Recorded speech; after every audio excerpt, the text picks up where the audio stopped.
अभी हाल ही में जो बिहार में जो चुनाव हुआ, एक 36 वर्ष के युवा के विचारधारा को, उनके सोच को हराने के लिए राज्य और केंद्र सरकार के तमाम तंत्र का इस्तेमाल किया गया। धन बल छल सब कुछ लगाकर हराया गया महोदय। आज 150 साल बाद भी परिस्थितियां भले बदल गई हो, लेकिन इसके संदेश मातृभूमि की गरिमा, मातृभूमि की रक्षा, एकता और न्याय आज भी उतने ही आवश्यक है महोदय।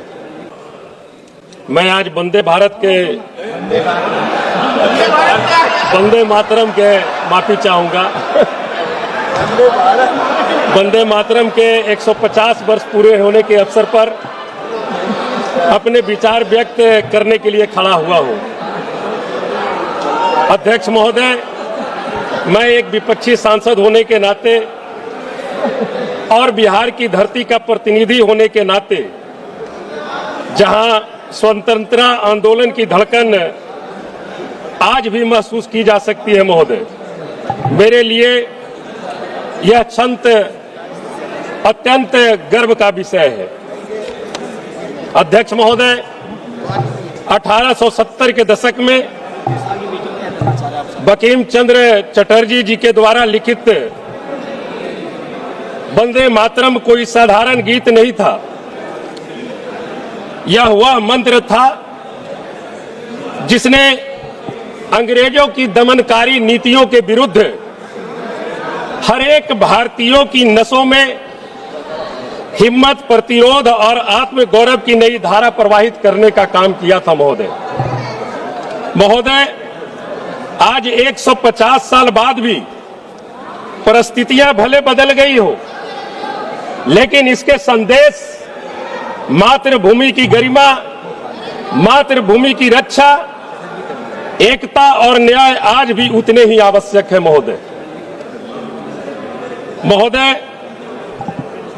जब हम वंदे मातरम महान गीत की 150वीं वर्षगांठ मना रहे हैं, तो हमें केवल जश्न ही नहीं मनाना चाहिए महोदय, बल्कि वंदे मातरम के मूल मंत्रों और जो उसका मूल जो संदेश था, उस पर भी विचार करना अति आवश्यक है महोदय।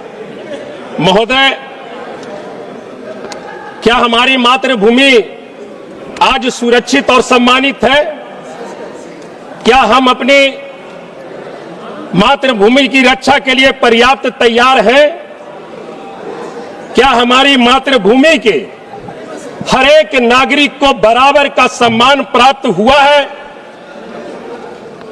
अध्यक्ष महोदय, आज बेरोजगारी अपने सबसे उच्चतम स्तर पर है। बिहार, झारखंड, यूपी से करोड़ों युवा रोजगार की तलाश में पलायन कर रहे हैं। ग्रामीण क्षेत्रों में आज भी विकास ठप है। क्या यही वंदे मातरम का सपना था महोदय? वंदे मातरम का संदेश था संपन्न, सुरक्षित और सम्मानित राष्ट्र। अध्यक्ष महोदय, मैं बीते महीनों में कई राज्यों में राष्ट्रीय गीत और राष्ट्रगान को लेकर अनावश्यक विवाद पैदा किया गया। हम बताना चाहेंगे महोदय, अभी हाल ही में जो बिहार में जो चुनाव हुआ, एक 36 वर्ष के युवा के विचारधारा को, उनके सोच को हराने के लिए राज्य और केंद्र सरकार के तमाम तंत्र का इस्तेमाल किया गया। धन बल छल सब कुछ लगाकर हराया गया महोदय। लोकतंत्र के उस चुनाव में हत्या की जाती है। आदर्श आचार संहिता का खुल्लम खुल्ला उल्लंघन किया जाता है। हम याद रखें महोदय, वंदे मातरम हमारे राष्ट्रीय एकता का प्रतीक है। इसे राजनीतिक हथियार बनाना हमारे स्वतंत्रता सेनानियों, महान पुरुषों की आत्मा को ठेस पहुंचाता है महोदय।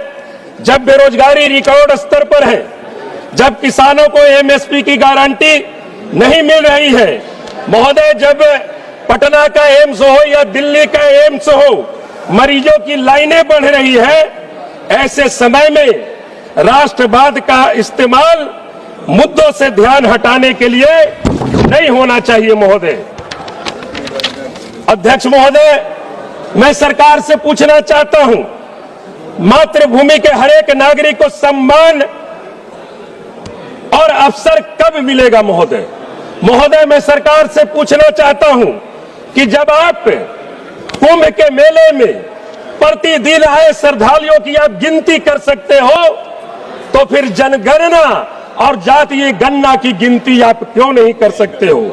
जब आप पूंजीपतियों के कर्ज माफ कर सकते हो, तो आप बिहार और देश के अन्य राज्यों के किसानों का कर्ज आप माफ क्यों नहीं कर सकते हो? महोदय, निश्चित तौर पर ये वंदे भारत की 150वीं वर्षगांठ है महोदय, और हमें प्रण लेने की आवश्यकता है महोदय कि हम इस राष्ट्र को समृद्ध, सम्मान और न्यायपूर्ण बनाने में अपना योगदान दें। महोदय, बहुत बहुत धन्यवाद महोदय, आपने हमें समय दिया। वंदे मातरम।